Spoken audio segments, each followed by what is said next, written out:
السلام علیکم ورحمۃ اللہ وبرکاتہ۔ الحمدللہ وکفا والصلاة والسلام علی رسول اللہ وبعد۔ اعوذ باللہ من الشیطان الرجیم، بسم اللہ الرحمن الرحیم۔ سورۃ الحجرات آیت نمبر 3۔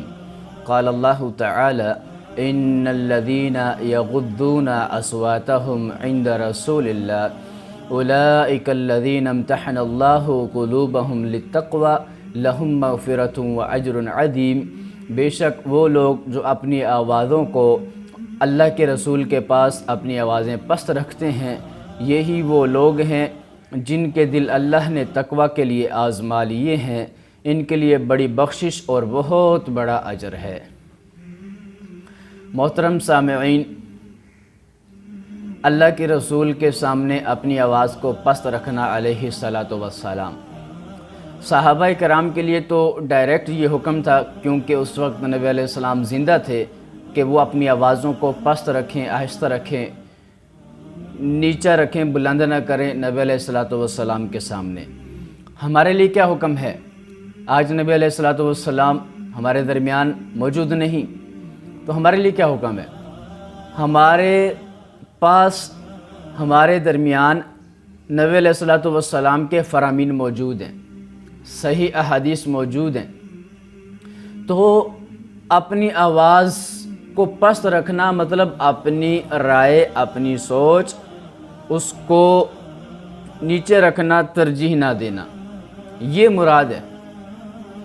نبی علیہ الصلاۃ والسلام کی بات آ گئی، آپ کا حکم آ گیا، آپ کی حدیث آ گئی، تو اب میرا فرض بنتا ہے کہ میں نبی علیہ السلام کی وہ صحیح حدیث لے لوں، اس پہ عمل کر لوں اور اپنی بات کو، اپنی رائے کو چھوڑ دوں۔ یہی ائمہ اربع، چاروں اماموں کا موقف ہے۔ امام ابو حنیفہ رحمہ اللہ، امام شافعی، امام مالک، امام احمد بن حنبل رحمہم اللہ اجمعین، ان سب کا موقف ہے کہ جب صحیح حدیث آ جائے تو ہماری رائے کو، ہماری بات کو چھوڑ دو اور نبی علیہ السلام کی بات کو مان لو۔ محترم سامعین، چند مثالیں میں دیتا ہوں۔ دنیا کے اندر ہم چونکہ کمزور مسلمان ہیں، چند مثالیں جس میں ہم نبی علیہ السلام کی بات کو چھوڑتے ہیں، اپنی بات کو ترجیح دیتے ہیں۔ سب سے پہلے ہمارے جسم کے اندر آپ دیکھتے ہیں نبی علیہ السلام کا چہرہ، نبی علیہ السلام کا چہرہ، اللہ رب العالمین کو جو چہرہ پسند تھا، اللہ نے اپنے نبی کا چہرہ ویسا ہی بنایا۔ اور ہمارے نبی کے چہرے پر کیا تھا؟ داڑھی تھی۔ ہمارے نبی کے چہرے پر داڑھی تھی۔ داڑھی مرد کا شعار ہے، نشانی ہے۔ اللہ کو مرد داڑھی والا پسند ہے، اللہ کو مرد کا چہرہ داڑھی کے ساتھ پسند ہے، اس لیے تو مرد کے چہرے پہ اللہ نے داڑھی اگا دی، اور عورت کے چہرے پہ اللہ نے داڑھی نہیں اگائی۔ کیوں؟ اللہ کو وہ چہرہ پسند ہے۔ اللہ نے ایک فطرت پر پیدا کیا ہے، اور اللہ کے رسول علیہ الصلاۃ والسلام سے بڑھ کر خوبصورت چہرہ کس کا ہوگا؟ یقیناً ہمارے تن من دھن سب آپ کے اوپر قربان، ہمارا سب کچھ آپ پر قربان، دل و جان سب کچھ ہم آپ کی عزت، آپ کے عصمت پر لٹانے کے لیے تیار۔ لیکن جب بات عمل کی آتی ہے تو ہم اپنا چہرہ نبی جیسا بنانے کے لیے تیار نہیں ہیں۔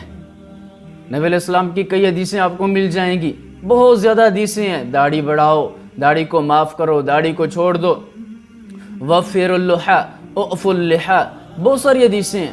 اور فرمایا مونچھوں کو کاٹو، مونچھوں کو چھوٹا کرو۔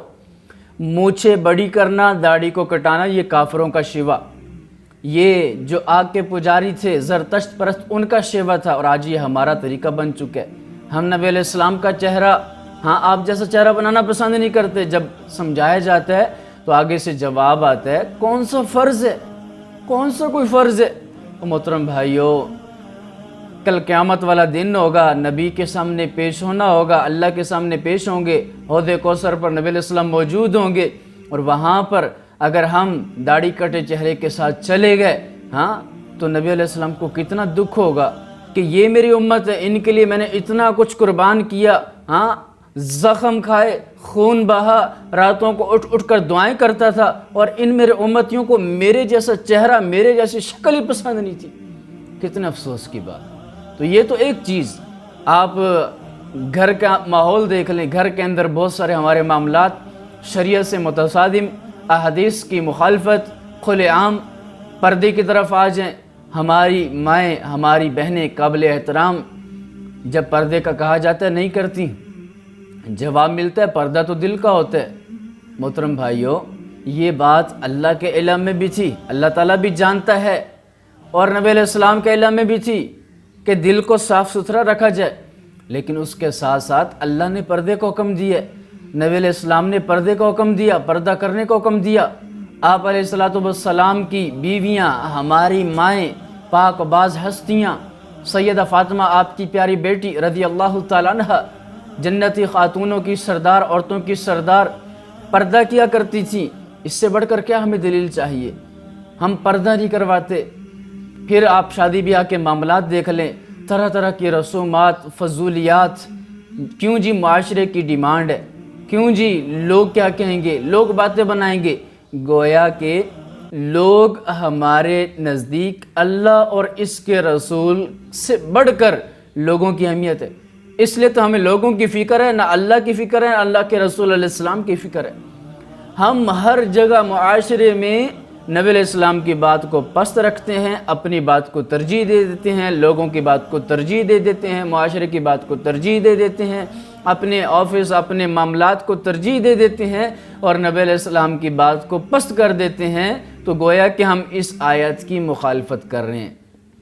اللہ نے حکم دیا تھا کہ اپنی آوازوں کو پست رکھو، اپنی بات کو ترجیح نہ دو، اور جب تم ایسا کرو گے اللہ تعالیٰ فرماتا ہے لَهُمْ مَغْفِرَةٌ، ان کے لیے بخشش ہے، وَأَجْرٌ عَظِيمٌ، اور بہت بڑا اجر اللہ نے ایسے لوگوں کے لیے تیار کر کے رکھا ہے۔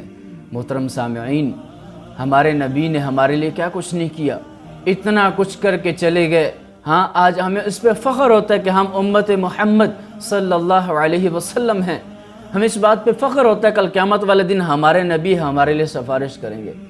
لیکن ایک بات ذہن نشین کر لیجئے، جس نے دنیا میں اللہ کے رسول علیہ السلام کے بتائے ہوئے طریقے، آپ کے چلائے ہوئے راستے پر چل کر زندگی بسر کی ہوگی، گزاری ہوگی، اس کے لیے یقیناً سفارش ہوگی، اس کے لیے یقیناً اجر ہوگا، مغفرت ہوگی۔ لیکن جس نے اللہ کے رسول علیہ السلام کی مخالفت کی ہوگی، خبردار، کبھی اس کے لیے سفارش نہیں ہوگی، نہیں اس کے لیے کچھ بھی نہیں ہوگا۔ بھئی جو اپنی سیرت، اپنی صورت نبی جیسی بنانا پسند نہیں کرے گا، تو وہاں پر پھر نبی علیہ السلام اس کے لیے سفارش بھی نہیں کریں گے۔ کیوں؟ سفارش صرف اس کے لیے ہوگی جس کے لیے اللہ تعالیٰ کرنے کا حکم دے گا۔ اس لیے محترم بھائیوں، ہم اپنی بات کو، اپنی سوچ کو، اپنی فکر کو، اپنے معاملات کو، وہ ہم دین سے متقدم نہ کریں، دین سے آگے نہ بڑھائیں، دین کو آگے کریں، دین کے اوپر عمل کریں۔ ہماری زندگی کا مقصد یہی ہے کہ ہم اس دنیا میں اللہ کے بتائے ہوئے طریقوں کے مطابق زندگی گزاریں، دین کے مطابق زندگی بسر کریں۔ اگر ہم ایسا کریں گے کامیاب و کامران ہو جائیں گے، اور اگر ہم ایسا نہیں کریں گے تو دنیا میں بھی ذلیل ہو جائیں گے، آخرت میں بھی تباہ و برباد ہو جائیں گے۔ اللہ رب العالمین سے دعا ہے اللہ تعالیٰ ہمیں اپنی سیرت، اپنی صورت نبی علیہ السلام جیسی بنانے کی توفیق عطا فرمائے، کمی کوتاہیاں معاف فرمائے، ہمارے دلوں کو اللہ تعالیٰ جو زنگ لگ چکے ہیں وہ زنگ صاف کر دے، آمین۔ وآخر دعوانا ان الحمدللہ رب العالمین۔ السلام علیکم ورحمۃ اللہ وبرکاتہ۔